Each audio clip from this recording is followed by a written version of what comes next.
Thank you, Katrina, for giving me this space to make some reflections. It is both a privilege and a responsibility to step into these closing rituals. And I want to begin these remarks in the same way that Dan and Stacy did, which was to honor the indigenous peoples who have created the landscape on which we live and we work. I'm speaking with you today from Phoenix, Arizona, which is the ancestral land of the Pueblo, the Hohokam, and the Thana-Otham. And so acknowledging those peoples on whose ground we built our work. But I also want to appropriate and extend that impulse to honor the elders among us whose work has been so foundational that they have literally created the landscape that we have come to inhabit.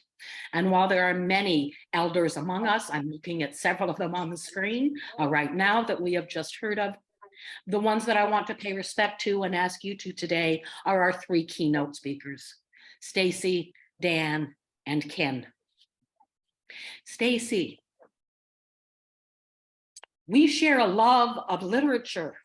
And so you'll know what I mean when I say there are a couple of poems, like 2 or 3, that I have carried in my back pocket for decades, because they are so profound, they are so evocative, that each time I return to them, they open themselves anew. They teach me something I hadn't seen, because now I am wise enough to be able to see it. That is what your work has been for me for decades. Always generative, always newly resonant, always illuminating something that I had not seen, because as I grow, I can come back to your work really specifically. Go back to your chapter in the Qualitative Research Handbook, way back in 2005, autoethnography, making the personal political. I can tell you exactly where that essay is.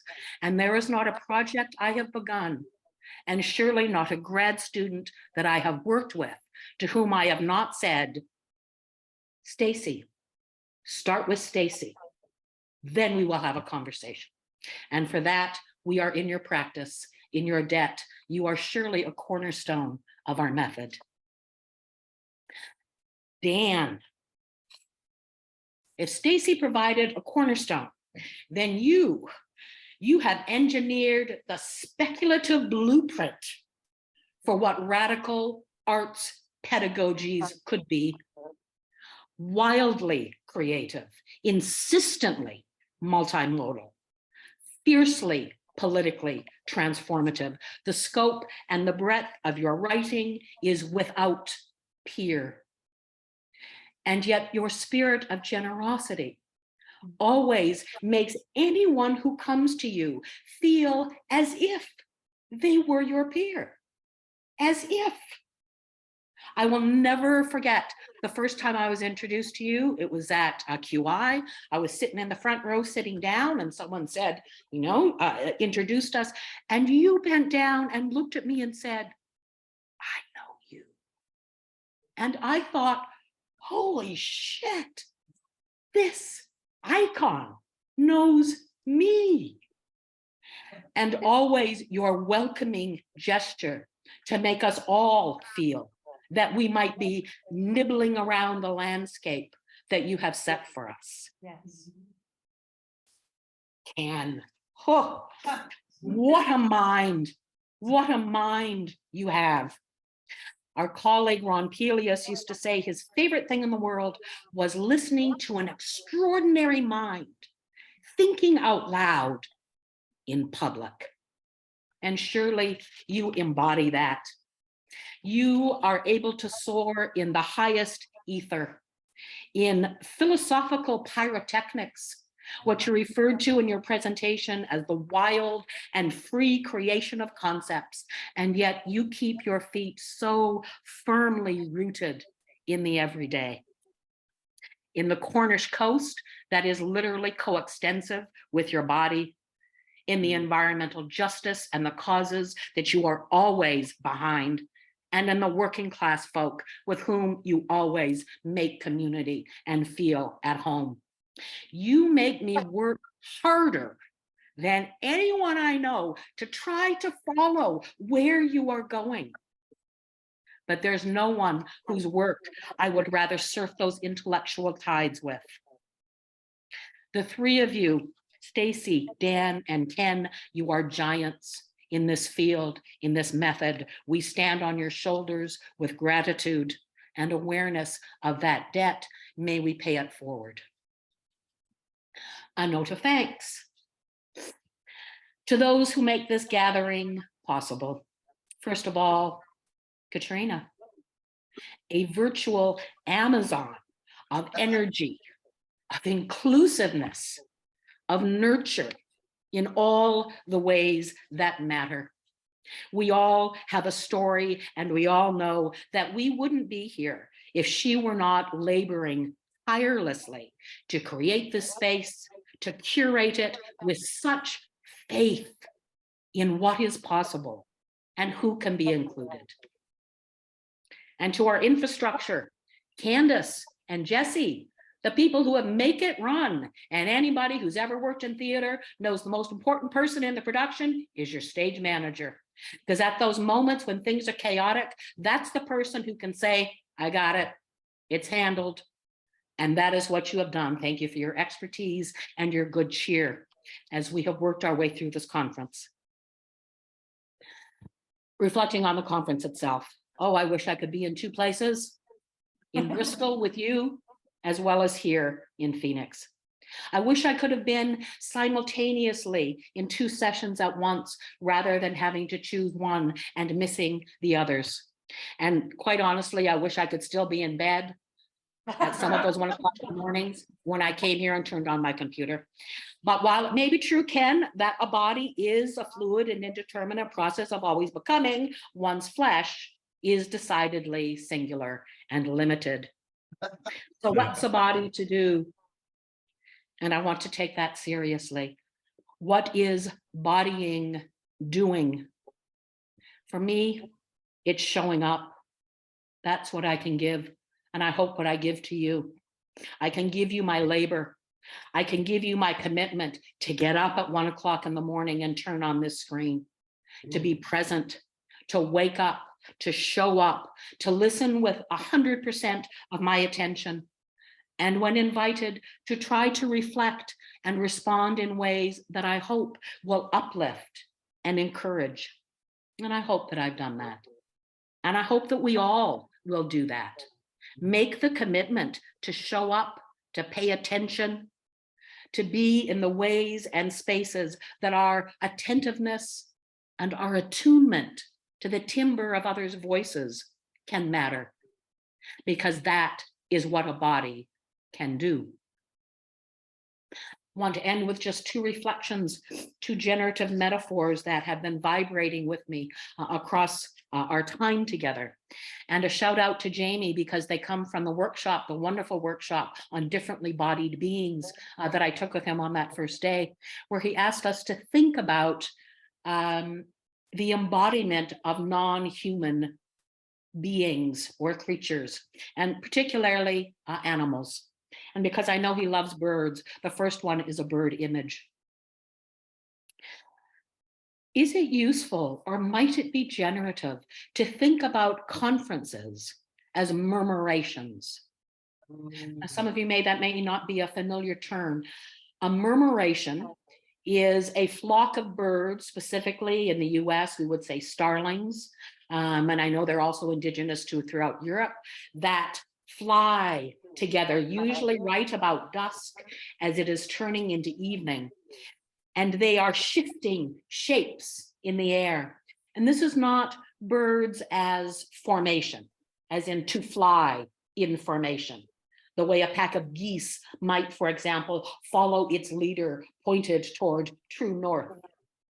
A murmuration is that shifting, fluid, becoming, where the very act of flying together, when birds of a feather flock together, that make those shifting beautiful shapes in the sky. And scientists have said that whole notion of the flying and the shapes is both a visual metaphor and an auditory function, that the flapping of thousands of wings function as invitation to other creatures, to other birds of a feather, to flock and roost, to find home place in a way that is safe, that is warm, and where we are protected by those of us who share our kinship. Conference as murmuration.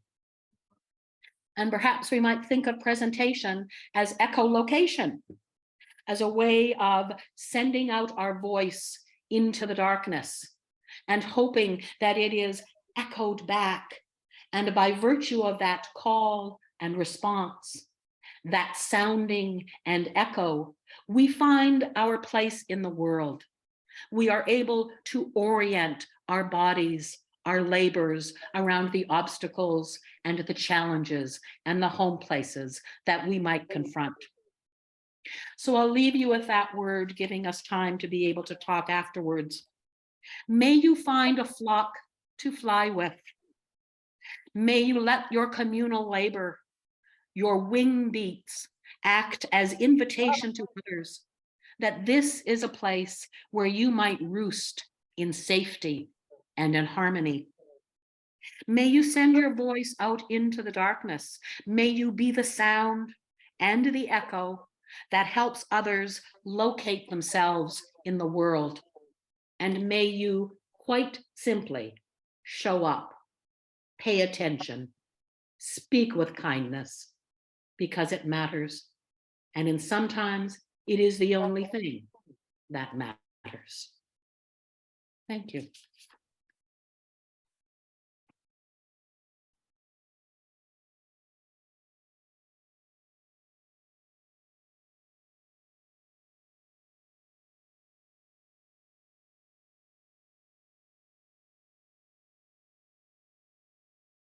And I think we do have a little bit of time, 10 minutes to offer reflections, not on what I have said, but on your experiences of the conference. So just to open that up for other people's reflections.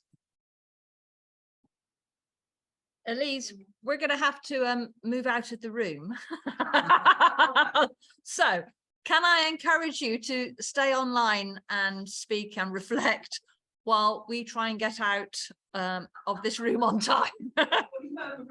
Yeah, so we're murmurating out, but please everybody stay there online, and thank you all and safe travels. Elisa, I just want to say that was truly magnificent. I so enjoyed it. So many touch points for me, especially the murmurations, because I lived in Somerset for many years, where over the moors, the murmurations would take off at 4:30. And I used to spend a lot of time ill in bed. And I used to watch this in the gathering gloom, and it just brought so much back to me. You have such a gift with words, and Thank you. The ability to actually bring things together like that is quite unique and wonderful. Thank you. Thank you, Kim. That's high praise from you.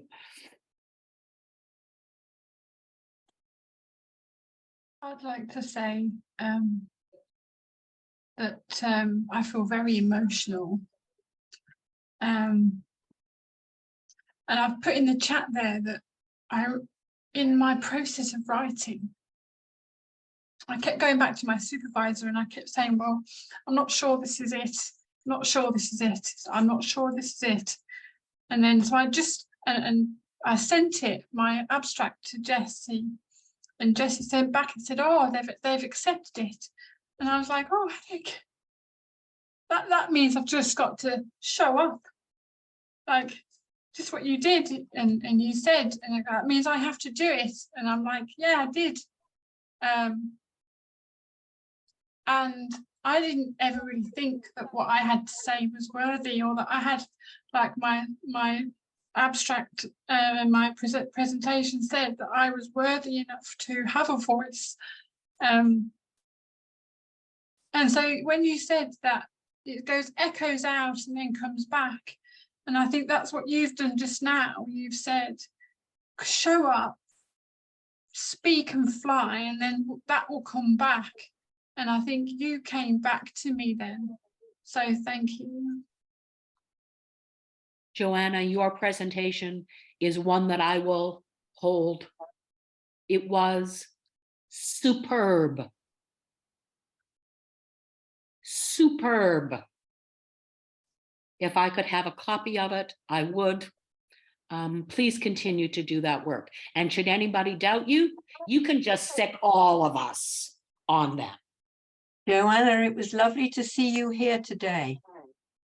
Hello again, everyone. Yes, it was fascinating and truly inspiring to be with everyone today. I was really touched by all of the presentation, and I just want to thank everyone for sharing their stories, their experiences with everyone. And I'm sure that I suppose autoethnography also means for yourself to be put in a kind of vulnerable position, because you have to be honest and open. And I don't think I would have ever had the courage to perform my we movement if I wouldn't have felt, even through like this virtual realm, supported by the community. And from what I've heard yesterday, and everybody was great, and I'm just very thankful for having this opportunity to share a bit of a bit of my own autoethnography with you, but also to get all this information, knowledge, and feelings in. So thank you. There's this longing of not wanting to leave. Yeah. You know, that if I leave the screen, I'll be leaving the murmuration of folks. Oh, you beautiful people, the three of you, I see you all in there.